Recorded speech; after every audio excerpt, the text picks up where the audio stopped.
പിന്നെ ചില ആർട്ടിസ്റ്റ് അവരുടെ സ്വഭാവം കൊണ്ട് നമുക്ക് ഹെഡേക്സ് തരും. ഇപ്പോൾ നമ്മൾ നേരത്തെ പറഞ്ഞിട്ടുണ്ടാവും 8 മണിക്ക് സെറ്റ് വരിക, അവർ 9:30 ആകുമ്പോൾ വന്നിട്ട് പറയും ഭയങ്കര ബ്ലോക്കായിരുന്നു, നമുക്കറിയാതെ നുണയാന്ന്. അപ്പോഴാണ് ആണല്ലേ CID ആയിട്ട് ഭയങ്കര ബ്ലോക്കാണ്, എന്ത് ചെയ്യാൻ പറ്റും പറയാണ്. നമ്മൾ ഫേക്ക് ചെയ്യാണ്. കാരണം എന്ന് വെച്ചാൽ അവരെ നമ്മൾ ഇറിറ്റേറ്റ് ചെയ്യാൻ പാടില്ല. അവർക്കും അറിയാം അടുത്ത സീനിൽ അവർ ഇമോഷണൽസ് വെച്ചിട്ടാണ് പെർഫോം ചെയ്യാൻ പോകുന്നത്. എന്റെ ആവശ്യമാണ്, മനസ്സിലായോ? ഇപ്പൊ ഞാൻ വേറെ പറഞ്ഞു ഒരു സിനിമയിൽ, അന്നേരം ഞാൻ ഫോണിൽ കൂടെ വിളിച്ചു പറഞ്ഞ് റിയാക്ട് ചെയ്തു. രാവിലെ വരാമെന്ന് പറഞ്ഞ ആള് ഞങ്ങൾ ഷോട്ട് എടുക്കാനായിട്ട് എല്ലാം റെഡി ആയിട്ട് കഴിഞ്ഞപ്പോൾ അന്വേഷിച്ച് കഴിഞ്ഞപ്പോൾ പുള്ളി വേറൊരു കുറച്ച് ദൂരെ ഒരു സ്ഥലത്ത്, ഒരു 1 hour ഡ്രൈവ് സ്ഥലത്ത് പുള്ളി വേറൊരു സിനിമയിൽ വിളിക്കാൻ പോയി.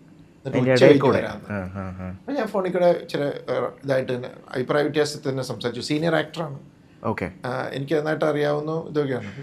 ഞാൻ പറഞ്ഞു പുള്ളിക്കും ഇതായി. കാരണം അവിടെയും പുള്ളി ഫിനിഷ് ചെയ്ത് കൊടുക്കണം, അങ്ങ് തീരാൻ പോകുന്ന ദിവസമാണ്, അങ്ങനത്തെ എന്തോ സ്ട്രെസ്സിലാണ് പുള്ളി ചെയ്തത്. പക്ഷെ പുള്ളിക്ക് എന്നെ ഒന്ന് അറിയിക്കാമായിരുന്നു, ഇൻഫോം ചെയ്യാമായിരുന്നു. അതിന് തിരിച്ചു വന്നപ്പോൾ ഉച്ച കഴിഞ്ഞപ്പോൾ എത്തിയപ്പോൾ എന്നോട് പറഞ്ഞു ഇതായിരുന്നു ചിത്തു, അങ്ങനെയായിരുന്നു. ഞാൻ പറഞ്ഞു ആയിക്കോട്ടെ, പക്ഷെ അതൊന്ന് കമ്മ്യൂണിക്കേറ്റ് ചെയ്യണമായിരുന്നു.